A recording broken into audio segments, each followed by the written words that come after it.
em São Paulo, uma segunda-feira de carnaval, estamos realizando o culto cristão no ar e optamos nesta fase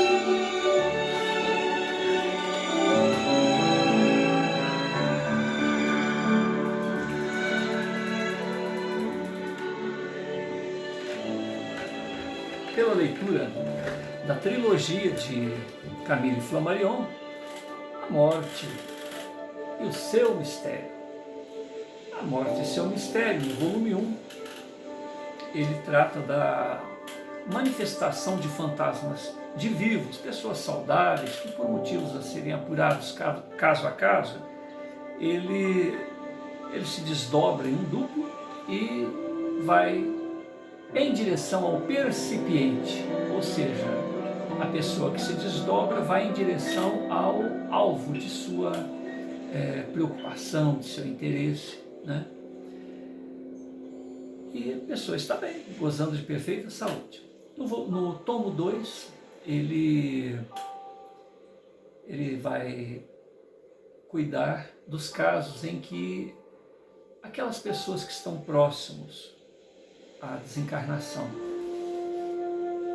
agonizantes, pessoas de casos relatados entre uma semana, 2 dias, horas antes da morte, essas pessoas também, pelos mesmos motivos, elas produzem um duplo de si próprios e vão se apresentar ao alvo de seus interesses, geralmente filhos, mães, irmãos, esposa, namorada, enfim, vão tentar dizer um adeus, porque a pessoa nessas condições geralmente tem bastante segurança de que está indo embora, e dependendo da crença individual de cada um deles, a pessoa não sabe se a vida vai continuar, mas pelo menos ela dá uma segurança para aquele que fica. Te dei o último adeus. A gente diz isso porque é curioso. O indivíduo está à beira da morte e não sabe se a vida continua, porque ele nunca se ocupou do assunto enquanto estava no corpo físico. Ele ainda está sob o véu, a ilusão da matéria. No terceiro volume, Camille Flammarion, ele se ocupa do caso, ou dos casos, em que o fantasma já perdeu o corpo físico. Portanto, se há fantasmas de vivos, são fantasmas de mortos. E a questão agora é definir: somos corpos que temos fantasmas ou somos fantasmas cuja nomenclatura tem que ser alterada para espíritos que têm corpos físicos? O que realmente acontece na vida do ser?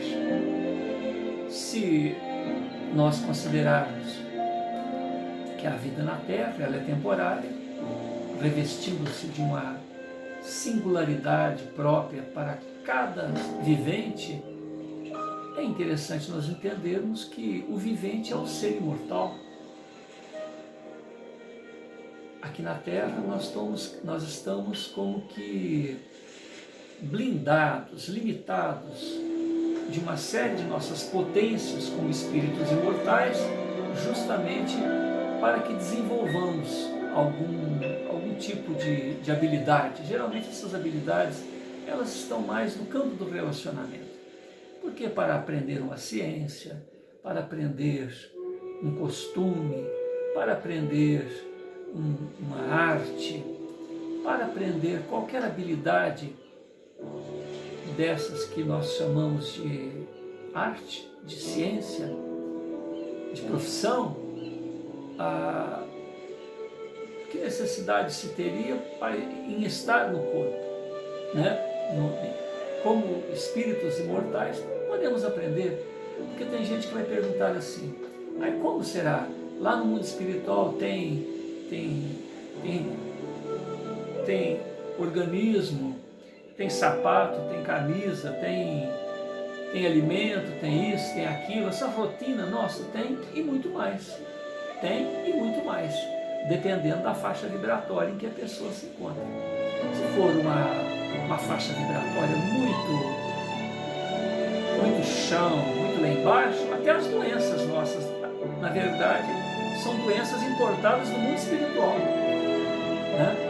A região da crosta terrestre é uma das regiões mais densas que existe para o ser vivente. Com a vestidura do corpo físico, nós temos a nossa situação para aquele órbita em que estagiamos, a parte mais densa. Mas uma vez que o organismo deixa de acompanhar o ser imortal, nós entramos em outras faixas, algumas tão densas quanto o corpo físico, porque abaixo da crosta terrestre nós temos 3 umbrais. No primeiro e no segundo umbrais, nós temos doenças que sequer a humanidade conhece. Então é muito semelhante o que acontece na vida material em relação à vida espiritual. Todas as torpezas que nós encontramos aqui na Terra são torpezas da alma, são torpezas do ser imortal momentaneamente revestido de carne. E as nobrezas, aquela parte mais sutil, mais doce que a gente pode encontrar numa alma nobre, da mesma maneira, né?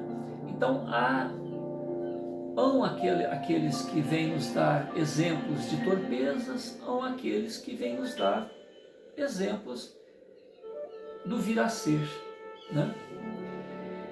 De qualquer maneira, o trabalho de Camille Flammarion é coletar fatos, porque a época em que ele esteve aqui, cerca de 200 anos atrás, foi a época de Hippolyte Léon Denisard Rivail, Allan Kardec, foi a época de Gabriel Delany, Ernesto Bozano, Albert de Rochas, né? E uma série de outros indivíduos, alguns que a gente não citou, materialistas, dogmáticos ou não, livres pensadores ou não, outros espiritualistas, dogmáticos ou não, espiritualistas livres pensadores ou não, né?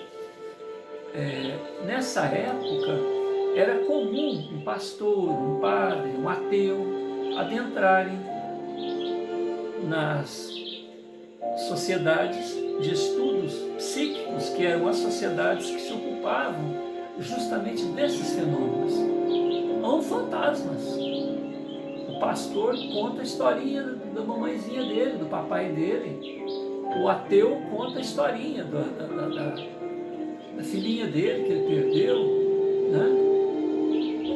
E só que a presença do dogmatismo em um e em outro, a pessoa tem um caso, a gente fala isso que até quando eu citei do ateu, tem um caso bastante interessante de um médico ateu, certo?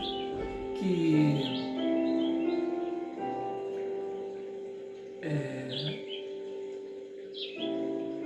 à noite recebeu a visita de sua mamãe, uma senhora de 70, 80 anos, e logo de manhã, o que a mãe dele faz?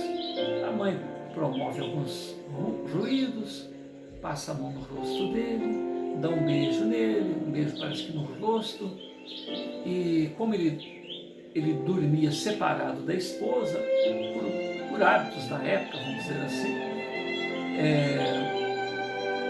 ele questionou, você, né, ele comenta, chama a esposa, ninguém responde, ele pega, levanta-se rapidamente e olha, aparece lá o rosto, aparece a figura. Quando eu falo rosto, na verdade, toda a silhueta da genitora que olha ele eternamente e informa que ela está indo embora, que provavelmente ele não haveria mais. E aquela imagem se desvanece. Ele estava dormindo, podia ser um sonho, um pesadelo, mas ele fica pensando, ouvi barulho, me tocou, me beijou, eu olhei, a vi, né? Ateu. E de manhã, e aí ele tem a curiosidade de olhar no relógio. De manhã chega um telegrama informando que a esposa recebe um telegrama logo cedo e leva para ele e fala, querido, sua mãe morreu. E aí ele lembra do que aconteceu à noite, né? Aquilo ficou muito marcado. E ele fala, eu já sabia. Ele fala, por quê? Ela me visitou essa noite. Aí ele conta para ela. E ela é correspondente do autor desse livro, Camille Flammarion. Ela manda esse caso para o Flammarion e pede para que, se ele noticiasse o caso, não era para citar o nome do marido. E o Flammarion coloca lá no meio das suas inúmeras correspondências, coloca um número, né? Porque cada correspondência que ele chega, que ele recebe, ele anota o número da carta, na sequência recebida.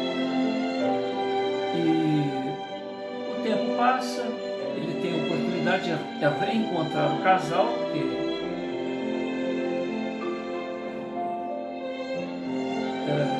era fácil para ele, sabe? E aí ele, conversando, achou que o ateu havia se convertido, né, aos estudos a respeito da imortalidade da alma. E ali ele fala, não, eu reconheço que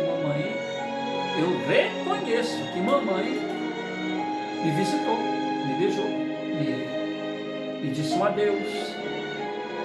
Eu a vi diante de meus olhos. Mas conforme ela disse, tchau, fui, né? Acabou.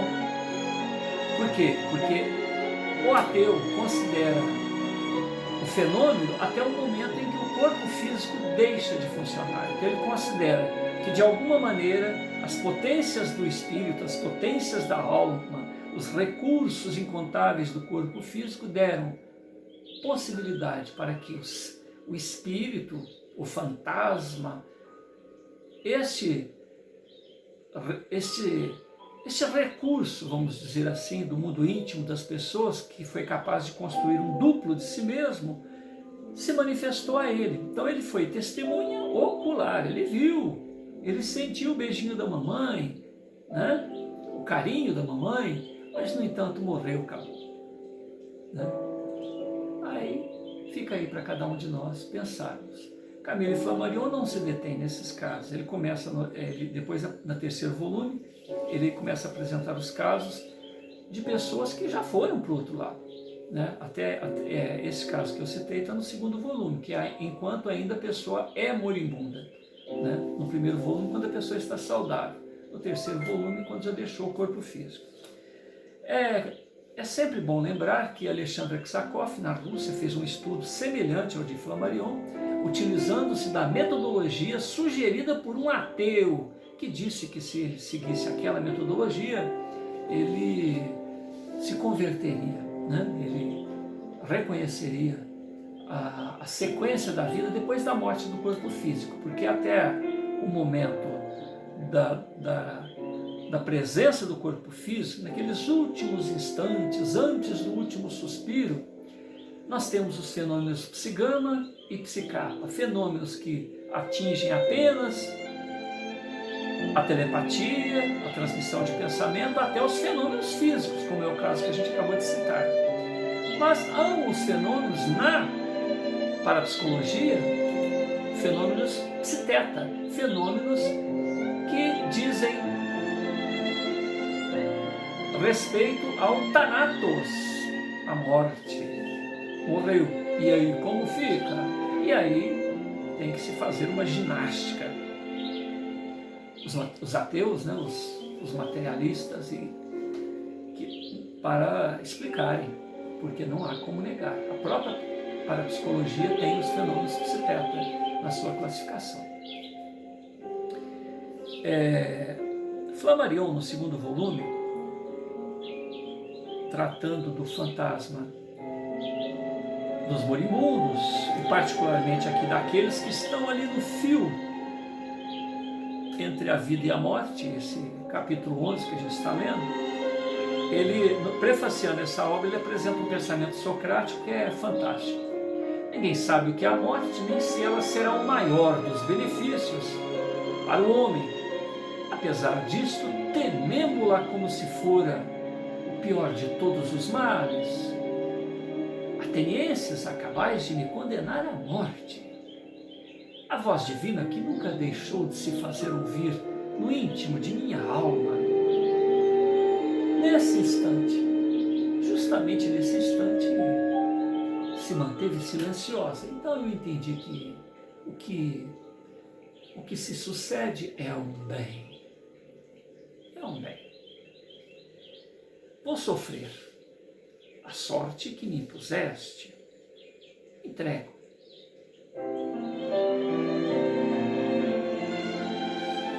A condenação que me foi imposta. E entendo que a injúria, a infâmia a que fui submetido estarão para sempre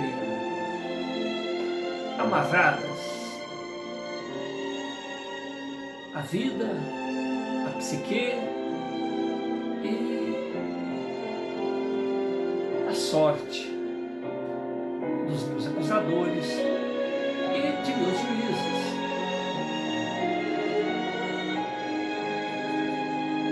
Submeto a minha pena e eles certamente hão de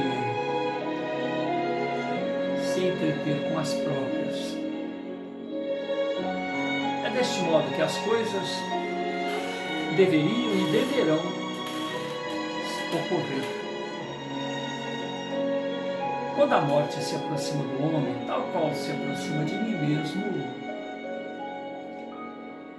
o que nele existe de mortal, de perecível, desagrega, entregando-se aos braços da natureza. Entretanto, o que nele há de imortal,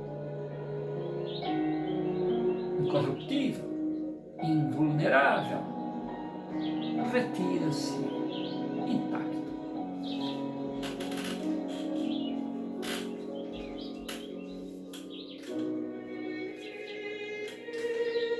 Veem os meus leitores como nossas exatidões se multiplicam.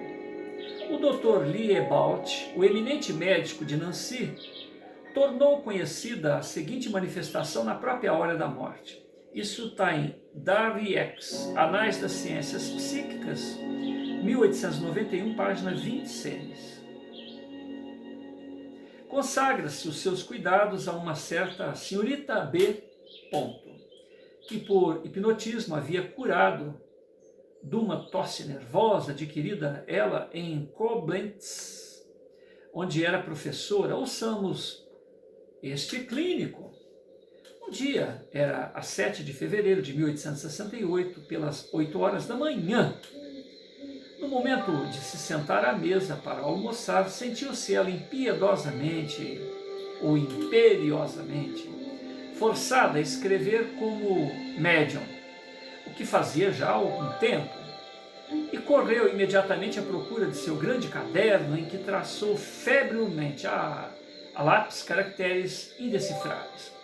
Repetiu os mesmos caracteres nas páginas seguintes e finalmente, acalmando-se a agitação de seu espírito, pôde ler que uma pessoa chamada Margarida lhe anunciava sua morte. Supôs-se desde logo que uma senhorita com este nome era sua amiga e vivia como professora no pensionato de Koblenz, em que ela tinha exercido funções idênticas. Acabara de morrer. Toda a família da senhorita B veio sem tardança à minha casa e decidimos verificar no mesmo dia se tal falecimento havia ocorrido na realidade. A senhorita B escreveu a uma inglesa, sua amiga, que desempenhava iguais funções de professora no mesmo pensionato, servindo-se para isto de um pretexto qualquer, tendo o cuidado de não revelar o verdadeiro motivo do contato.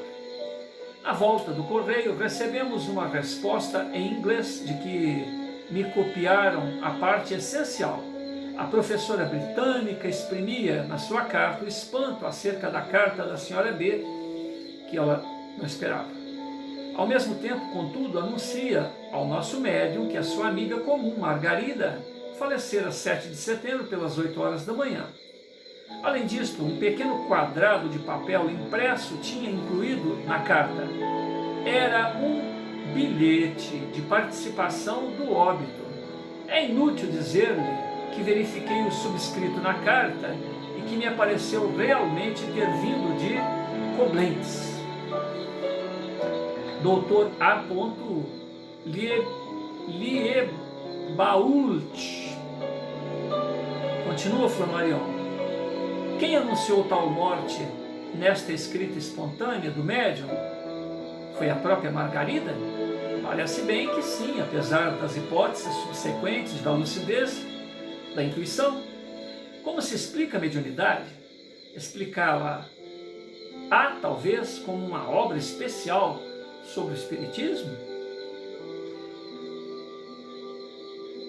Continuemos nosso estudo. Coronel Jones, de Londres, homem de espírito livre de toda superstição, toda credulidade ingênua, comunicou em 1883 aos autores de Phantasms of the Living,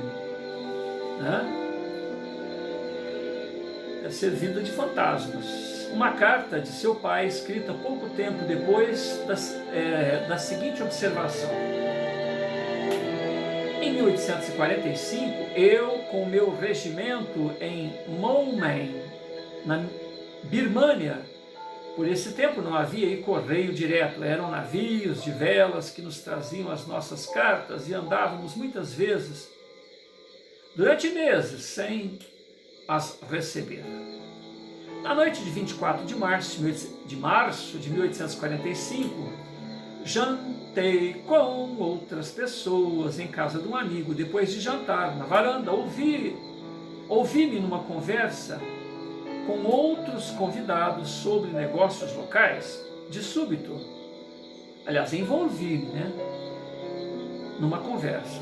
De súbito, vi distinguir diante de mim um caixão e estendida nele, com todas as aparências de estar morta, uma de minhas irmãs, particularmente amada, que estava então em casa. Emudeci. Já se vê em toda a gente que me ficou interrogativamente. Perguntaram-me o que tinha. Contei, rindo, gracejando, que acabara de ver, tomando-me como brincadeira a minha narrativa.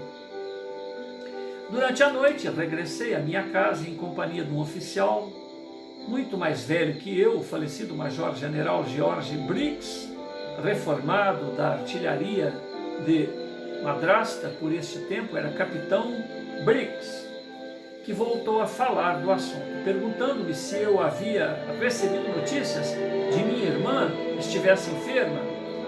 Respondi-lhe negativamente, acrescentando que as últimas cartas de minha casa me haviam chegado às mãos aproximadamente 3 meses antes. Pediu-me que anotasse tal visão porque tinha ouvido falar das impressões análogas. Assim o fiz, escrevendo a nota no calendário em face da data respectiva. No dia 7 de maio seguinte, recebi uma carta anunciando que minha irmã morrera neste mesmo dia. Isso está em Anais das Ciências Psíquicas de 1891, página 173. Continua Flammarion.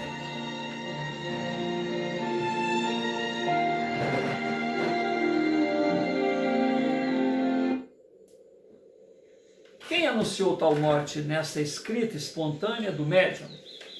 Foi a própria Margarida? Parece bem que sim, apesar das hipóteses do subconsciente, da lucidez, intuição. Como se explica a mediunidade? explicá-la a talvez uma obra especial sobre o Espiritismo. Continuemos o nosso estudo.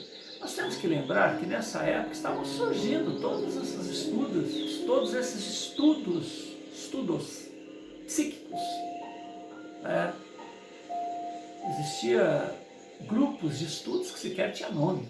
Era um grupo de fisiologistas que começavam a estudar, era um grupo de outros nomes que iam aparecendo, e na sua grande maioria, uma boa parte, materialistas.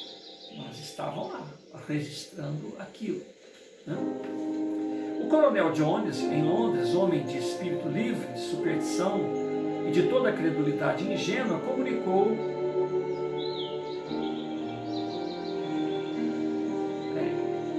Estou lendo de novo. Sim, estou lendo de novo. Continuando. Eis um fato de observação positiva. No meio de tranquilo serão, conversando acerca de várias coisas, este oficial vê de repente diante de si um ataúde e deitada nele uma irmã que particularmente muito amava. Acontece que essa irmã, que havia 3 meses não recebera notícias, tinha morrido neste mesmo dia na Inglaterra, estando ele na Birmânia. Atribuir a coincidência unicamente ao acaso seria, na verdade, de uma mentalidade muito simples. Segundo todas as probabilidades, essa irmã agonizante pensou em seu irmão com viva intensidade, e essa angústia transpôs a distância que os separava. Podemos imaginar mais em virtude do caixão, visto que ela já aí estava quando o pensamento se formou, interrogação. Não ouso propor que isso se admita. Então veja bem, por que eu fiz o comentário anterior a essa parte da leitura. Justamente porque haviam várias linhas de explicação do mesmo fenômeno, o Flammarion não faz afirmações, ele deixa esses apontamentos. Ele fica comentando aqui, ó. Então, talvez uma obra especial sobre o Espiritismo. Olha, quer dizer, o Espiritismo já tinha, né, as explicações próprias dos próprios fenômenos, né, que na verdade são todos os fenômenos envolvendo a alma, quer esteja o indivíduo encarnado, quer ele esteja desencarnado, onde há o animismo, há o espírito, e o fenômeno espírita propriamente dito, né, que é o fenômeno dos espíritos que já deixaram o corpo físico. Mas o Flammarion tem essa característica. Ele se limita a ser um sequenciador de fatos. Então ele primeiro analisa a fonte, analisa a qualidade do material e vai elencando para que a gente faça o julgamento.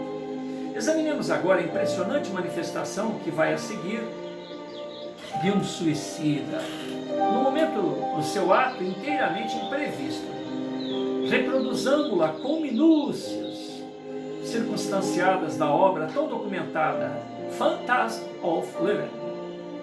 Isso está em tomo 1, página 222, Alucinações Telepáticas, página 299. Eis a narrativa do observador. Em 1876, vivia eu em pequena paróquia agrícola do oeste da Inglaterra. Tinha como vizinho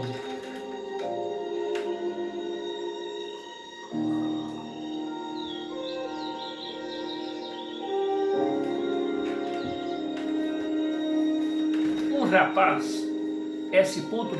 que morava com seu criado no outro extremo da aldeia.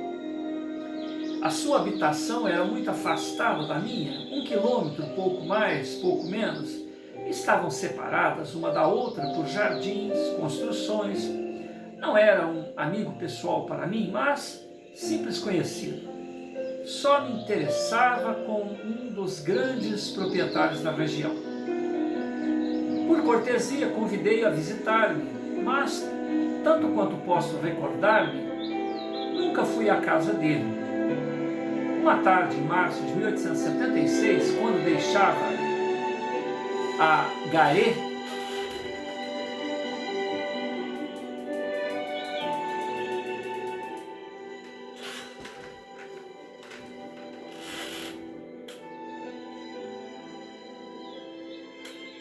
com minha mulher para nos dirigirmos à casa, ele abordou-nos, acompanhou-nos até a porta de entrada, ficou ainda alguns momentos a falar conosco, mas não houve nada de particular na conversação. Depois se despediu de nós. Minha mulher disse-lhe: evidentemente o jovem B deseja que o convidássemos a entrar, mas pensei que não quisesse ser importunado por ele.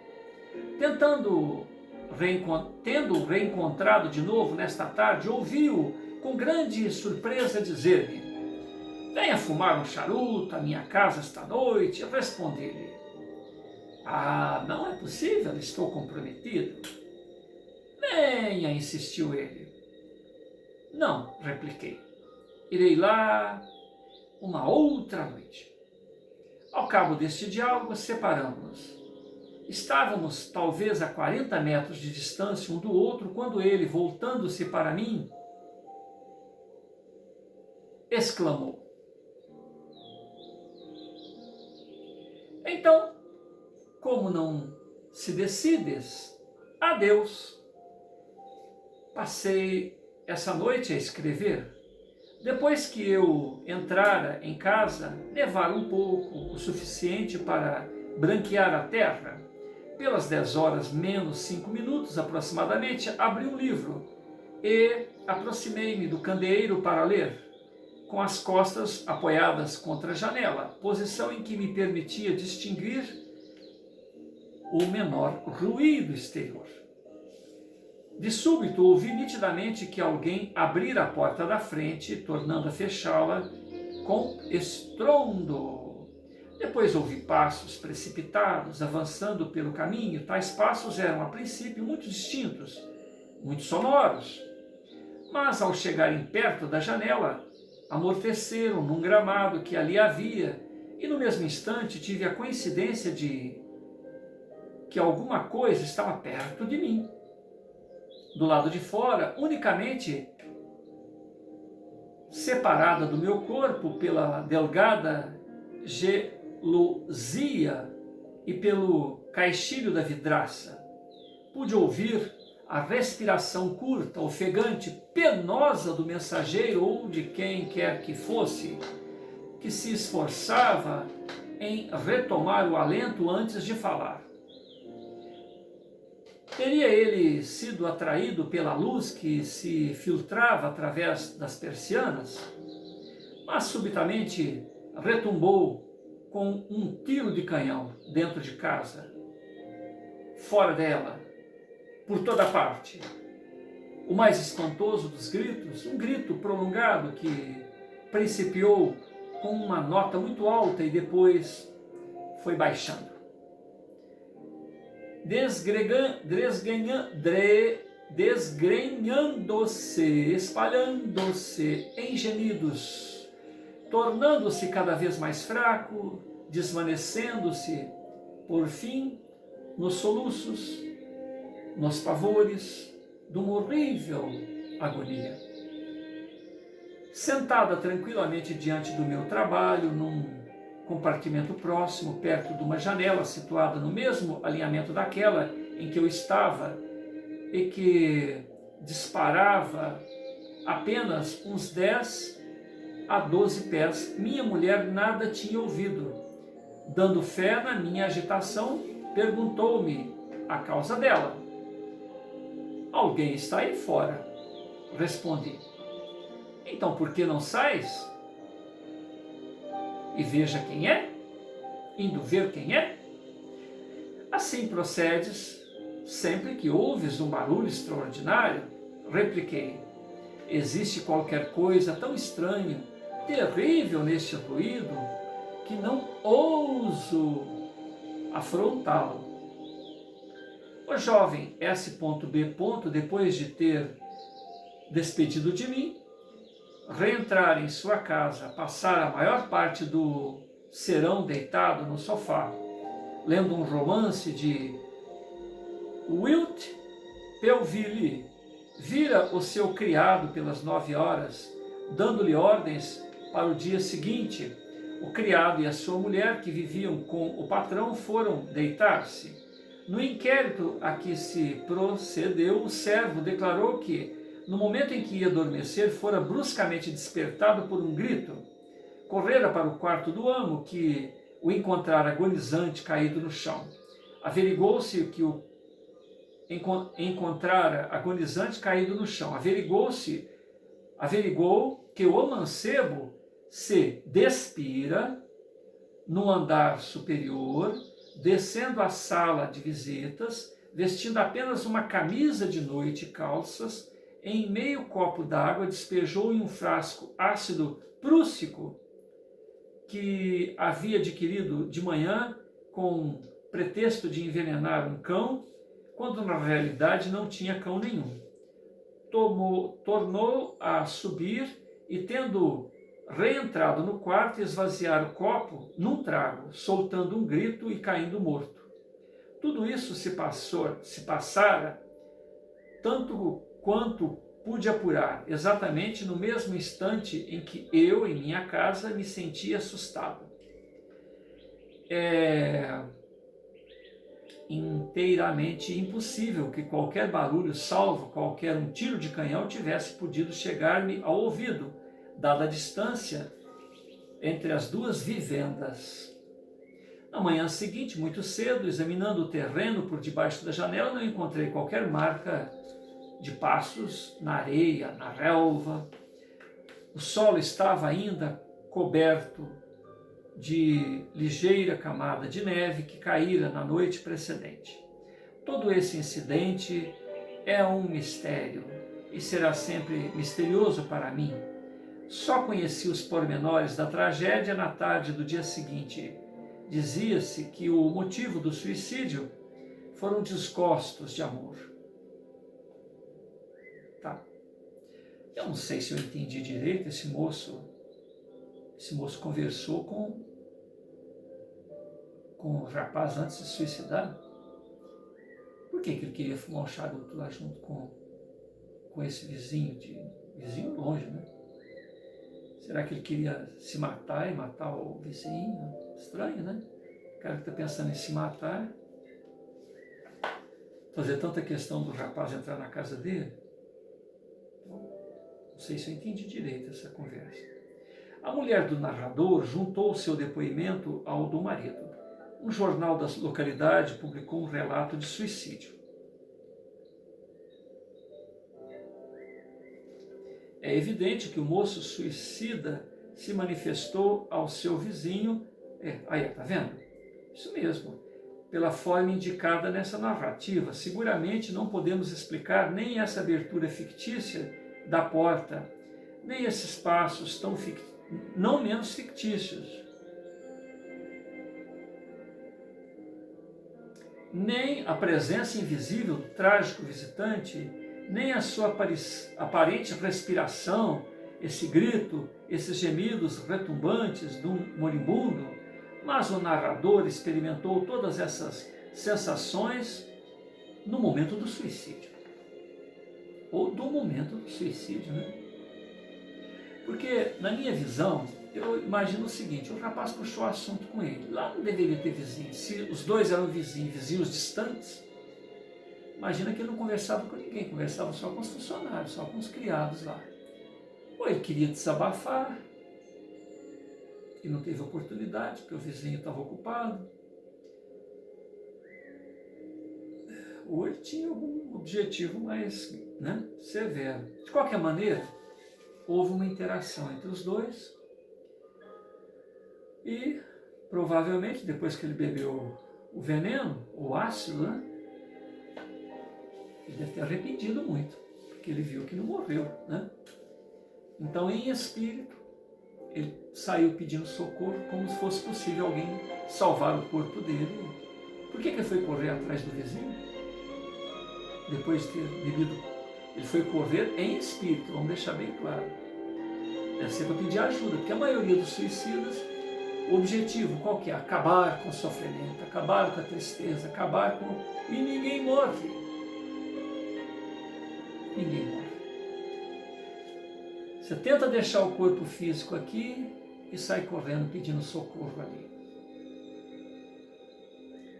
E é uma aflição que dura o tempo que o corpito ia durar, pelo menos. E daí para frente, uma série de outros problemas. E durante, assim como havia antes da tentativa, né? Porque quem sujigou, né? Quem bateu no vidinho aqui, ó, para que ele suicidasse, vai estar do outro lado esperando ele também. É pensar na vida com glória, com grandeza de espírito, sabendo que o Cristo, nosso irmão mais velho, e que a gente tem também, se nós nos sentimos sozinhos, com amores ausentes, principalmente através da perda do corpo físico, então peçamos ajuda a esses nossos ausentes, que na verdade não estão ausentes nada, mas que vai servir para que a gente abra o nosso mundo íntimo para que estes se manifestem. Não há por que desistir da vida, porque não há como ficar livre da vida. Nós podemos jogar fora a roupita, o sapatinho, a escova de dente, o corpo.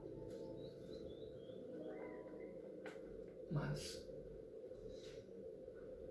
seguiremos com as consequências de nossas decisões. É resolver o problema. Teve uma vez que eu estava com os problemas muito certos, muito firmes na minha casa, e eu disse, eu vou aguentar nem que seja até o finzinho dessa vida, dessa encarnação. E aí a pessoa que estava me ouvindo, mais esclarecida que eu, disse o seguinte, a coisa não é assim não. É resolver antes que chegue esse fim, porque senão você vai ter que encarar o problema, a pessoa, a situação, mesmo depois de ter perdido esse corpito. Porque nós estamos aqui para resolver problemas e não adiar. Levar o jogo até o momento que o juiz apita. Final de tempo, final de jogo. Não. É ganhar a partida, resolver agora, porque senão outro jogo envolvendo os mesmos personagens e pior ainda, as mesmas circunstâncias ou mais agravadas ainda. Por isso que é importante a gente investir no método apresentado pelo Senhor da vida, pelo responsável do planeta.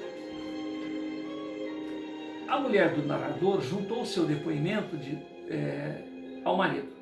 No jornal da localidade, publicou um relato do suicídio. É evidente que o moço suicida se manifestou ao seu vizinho pela forma indicada nessa narrativa. Seguramente não podemos explicar nem essa abertura fictícia da porta, nem os passos, nem os... Isso eu já tinha lido, né? Oi, você não pode mexer? Você pode ficar aqui, tá? Pode ficar. Tô olhando pra câmera. Tá. Você pode ficar aqui, mas não pode mexer nas coisas, tá?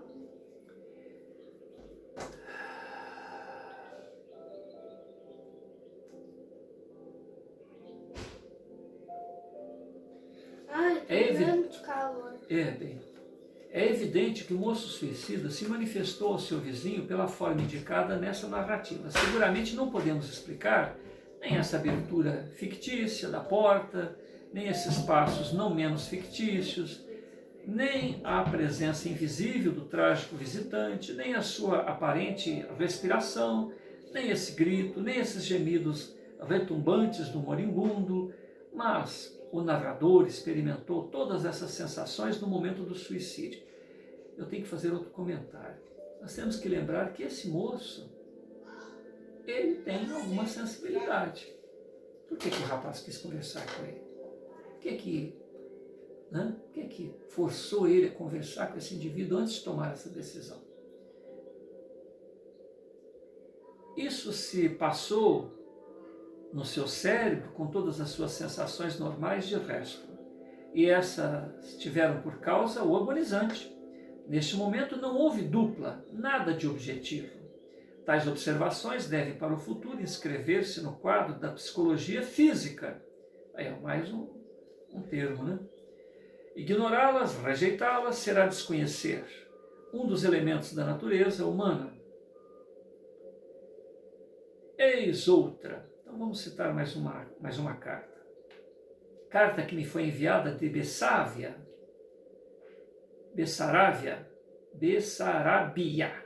a 24 de julho de 1900, dizia o seguinte: era no mês de outubro, a nossa casa estava cheia de pessoas amigas, divertíamos, jogávamos a roleta durante noites inteiras, a juventude parecia invadida por um frenesi de prazer.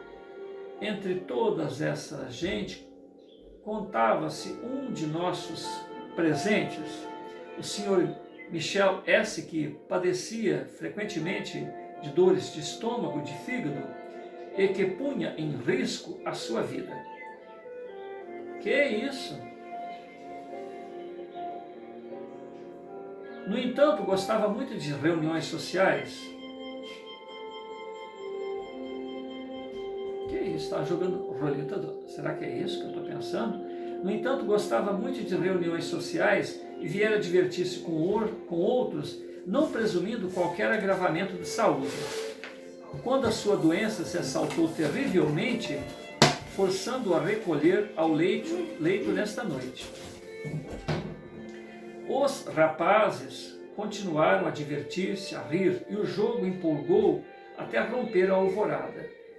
Quando os risos e as brincadeiras eram muito intensos, 3 estrondos formidáveis, que pareciam sair das profundezas da terra, fizeram tremer todas as pessoas, que imediatamente se mobilizaram. Alguém morreu para a porta de entrada, pensando primeiro que um visitante retardatário batesse nela. Os criados, que ouviram também as pancadas, então deve ser outra coisa, roleta deve ser roleta de boteco, né? Os criados, que ouviram também as pancadas, tiveram a mesma ideia e foram até o porão, mas não encontraram ninguém. E cada um se perguntou intrigado onde podia vir o barulho sinistro e inexplicável. Na manhã seguinte, seu primo morria. Meu primo morria. No meio deste carnaval, com grande desespero de sua mãe, que teve de removê-lo num caixão para casa. Estranha coincidência, encontrava-se precisamente em nossa habitação um ataúde novo, destinado a transportar as cinzas do meu pai, e que levou certo cravejador a dizer que meu irmão levara a sua hospitalidade a ponto de fornecer caixões aos convidados que tivessem a infelicidade de morrer em sua casa. Essa morte súbita gelou todos os corações e compreendeu-se então a advertência das 3 pancadas, anunciando uma desgraça, assinalando-lhe o fato sem comentários para os seus estudos. Quem assina é Helena Shogni, em Grodno, Rússia. Grodno, Rússia. Carta de número 930. Esta narrativa põe em evidência um fato certamente digno de nossa atenção. Podemos representar-nos esse homem sentindo-se morrer numa casa em que outros se divertem e momentaneamente abandonado pelos vivos, grita talvez, ao menos mentalmente, para que lhe acudam. O seu desespero traduz-se por intensa transmissão lançada para os seus amigos indiferentes, produzindo pancadas sonoras, ouvidas por todos e, portanto, reais fisicamente. Qual será a força em jogo aqui? Agora que os fenômenos da eletricidade foram estudados, a ideia é que se trata de uma energia elétrica apresenta-se-nos muito naturalmente. Pode-se relacionar esses ruídos com os da porta fechada, com estrondo, na carta 525, publicada na página 170 de Um Desconhecido, assim como todos os que atrás assinalamos. Note-se que tais fenômenos correspondem geralmente a mortes trágicas. A senhora Camila Selden, íntima amiga de Henrique Heine, teve no instante do falecimento do célebre escritor uma singular manifestação que foi cuidadosamente analisada pelo senhor Marcelo Baldoin. Eis aqui a narração da senhora Selen. Neste domingo, 17 de fevereiro de 1856, tive um estranho despertar. Pelas 8 horas, ouvi barulho no meu quarto. Uma espécie de bulício, semelhante ao que, em noites de verão, produzem as asas das falenas noturnas que entram pelas janelas abertas e procuram violentamente uma saída. Os meus olhos abriram-se, mas bem depressa tornaram a fechar. Uma forma negra, torcida, idêntica a um inseto gigantesco, aos imensos fulgores do dia, procurando escapar de algum modo. Portanto, audição, visão, que se convencionou chamar de alucinação auditiva, depois visual, tendo a mesma causa. O encantador escritor Henrique Heine, mais francês que alemão, morreu em Paris a 17 de fevereiro de 1856. Vem cá, fica aqui comigo. Eu tô achando um gato. Eu tô achando um gato. Tá. Deve estar no outro armário lá.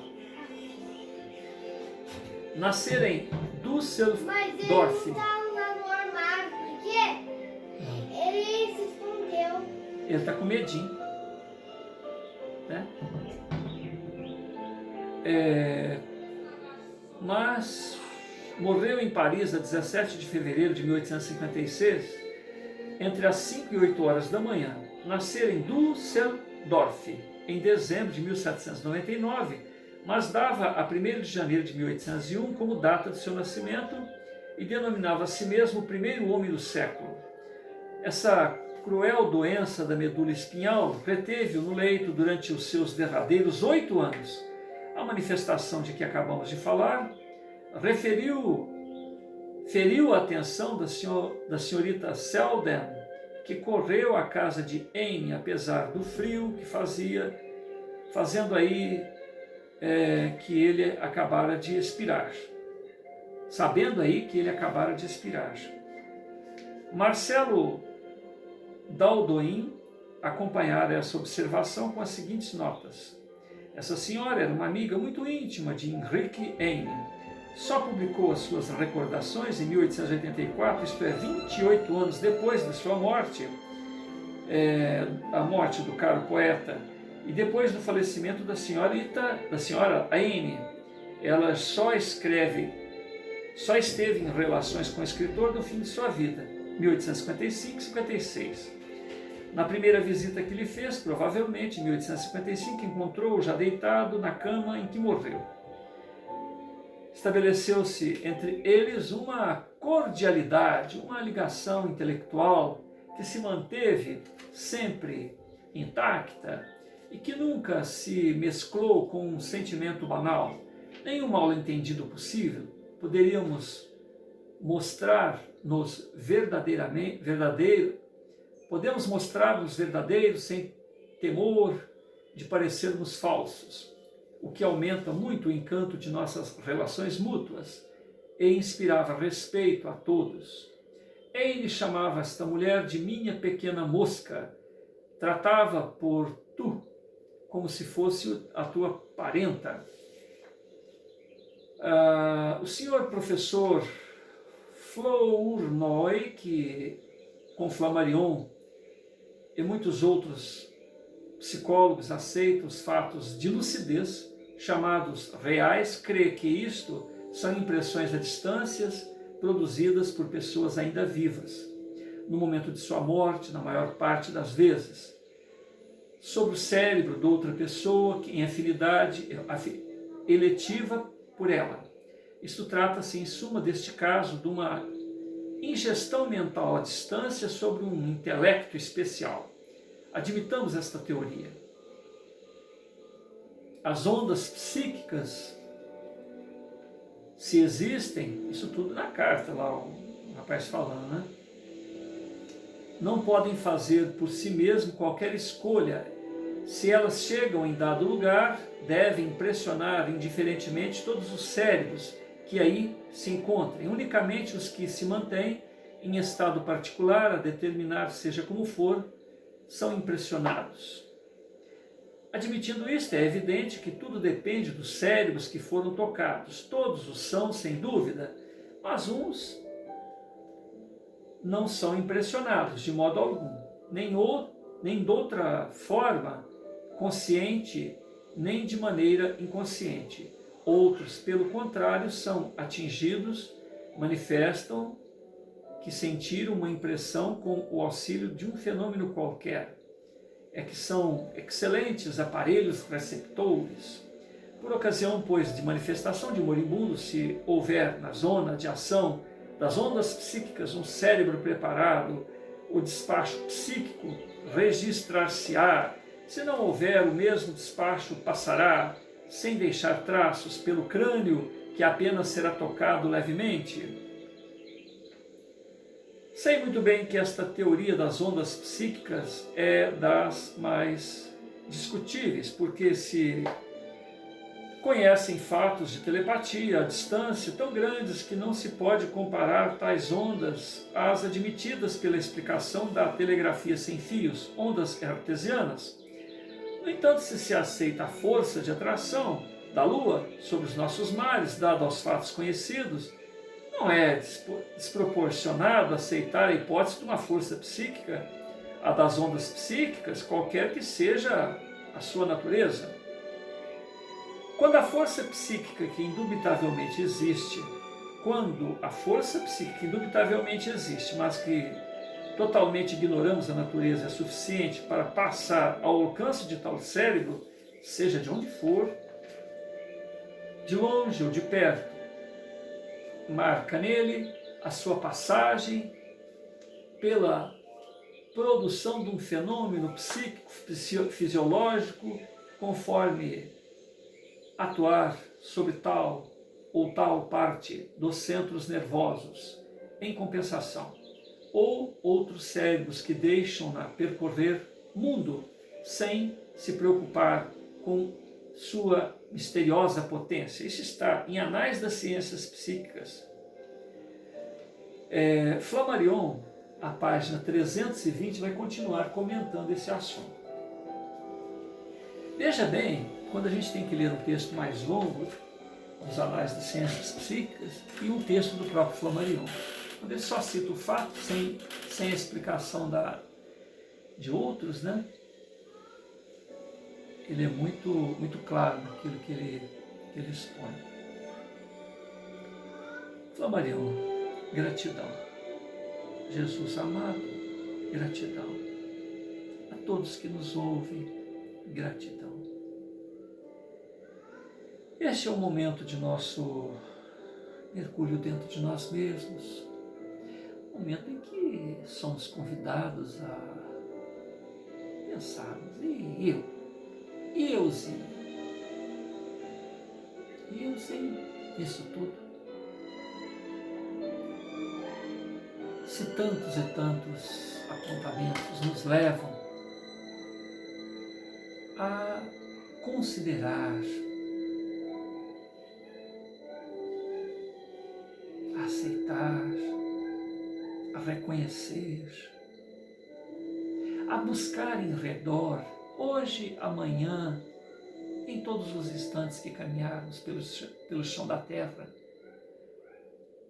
pessoas inseguras que vivem esses dramas assustados, porque a gente começou dizendo a respeito de fantasmas. Essa palavra tem uma designação estranha. É comum a gente ver pessoas que lidam com a imortalidade quando um parente resolve se fazer presente. Duas irmãs, né, ele cita aqui, ó, parece que no livro, um desses livros que eu já li aí. Duas irmãs íntimas, confidentes, inseparáveis, uma delas vai para o outro lado. E como a saudade, né, deixa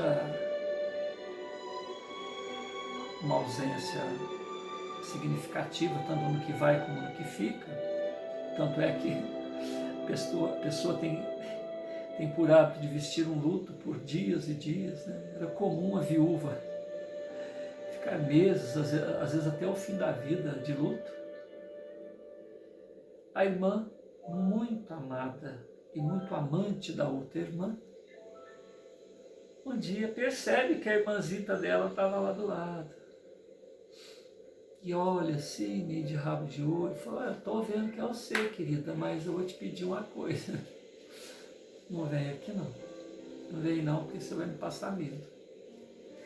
Então veja bem, duas irmãzitas inseparáveis, dois amores que não se desgrudavam. Uma era metade da outra. Passou para o outro lado e virou fantasma. Olha como que é forte, né? Essa imagem pejorativa dessa palavra. Agora a gente diz: a irmã, o espírito, a irmã. Não é o espírito da irmã, é a irmã. Da é o corpo, é a vestimenta. O corpo da irmã. Então você não está tratando com um fantasma, uma coisa que não é a irmã nem é o corpo. Porque essa palavra nem se define, você não sabe se quando você fala o fantasma de, você não sabe se você está falando do fantasma do corpo ou o fantasma do espírito. Olha como que fica difícil. As ideias têm que ter nomenclaturas próprias. E nessa realidade em que todos estamos mergulhados aqui na Terra, nesta vida de indiferença em relação à nossa própria realidade, nós, como seres imortais, nós somos o ser imortal. Nosso é o corpo, nosso é ou está, melhor ainda, corpinho, as oportunidades materiais, a família. Porque se fosse nosso mesmo, quando você passa para o outro lado, você leva tudo. E o que é que se leva? Nada. Então esse corpito, a saúde, a doença, financeiro, amores, pelo menos aqui na Terra, né? Vão ficando tudo aí. E eu citei um caso aqui agora, devido a esta incompreensão, né, em relação ao que se é realmente fora do corpo físico. A irmã que ama tanto a outra, ao invés dela refletir nessa oportunidade, a vida continua, que bom, ela continua para mim também, vou reencontrá-la, abraçá-la, continuar o nosso bom relacionamento, ad eterno. Não. Eu não sei o que é daí, fica longe. Era amor até o momento do corpo físico ir para os braços da natureza. Depois é uma incógnita, que a pessoa quer que permaneça uma incógnita. Então, nos debruçando nesses estudos, nós nos abrimos à compreensão do que realmente é. Então, a presença dos imortais em nossas vidas é uma exigência da própria vida. A manifestação de nossos entes queridos, a manifestação de nossos inimigos, junto a nós outros aqui na Terra, nos faz lembrar que somos herdeiros das consequências do que sentimos, do que pensamos, do que desejamos, do que conquistamos. Agora, as nossas conquistas, estávamos voltados para o que achávamos permanente, enquanto no corpo físico, pisoteando, judiando, tomando, roubando, desconsiderando os direitos alheios, ou conquistamos dentro de um jogo. Nós estamos falando de coisas físicas, materiais. mas também nos dedicamos aos valores eternos, ao conhecimento, aos valores morais, ao direito legítimo, porque o direito é consequência, isso mesmo nas leis cívicas do planeta. Quando um indivíduo se torna cidadão? Quando ele adquire direitos. Ele tem direitos, e o direito dele advém do cumprimento de seus deveres. O que são direitos e deveres? São convenções humanas, convenções naturais, convenções por costumes. E ao direito natural, ao direito que vem conosco como espíritos eternos, como espíritos imortais, que dá uma direção ao direito estabelecido pelos costumes, pelas convenções, pelas deliberações dos investidos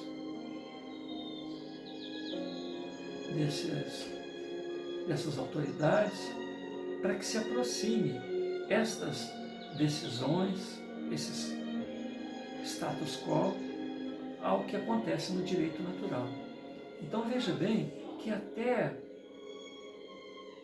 a compreensão da nossa maneira de viver aqui na Terra, ela busca auxílio da maneira de viver do ser imortal. O que é o direito natural?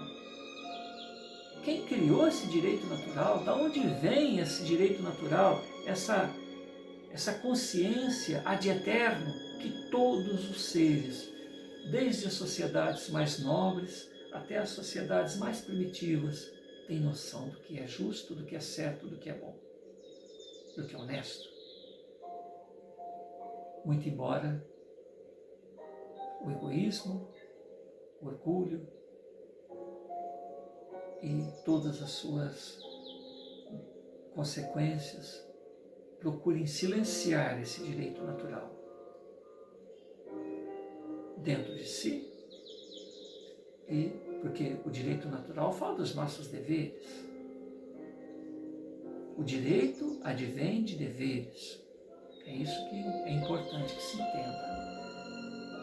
Então, se nós temos ideia que a vida continua, esses deveres ad eterno, que consideramos como direito natural, como sendo aquilo que está incrustado em nossas mentes, sem que sequer saibamos, tenhamos nenhuma orientação por parte dos nossos concidadãos, por parte de nossa família, por parte de um texto. Como isso é possível? De onde vem essa consciência cósmica? E é estudando esses temas que nós vamos compreendendo que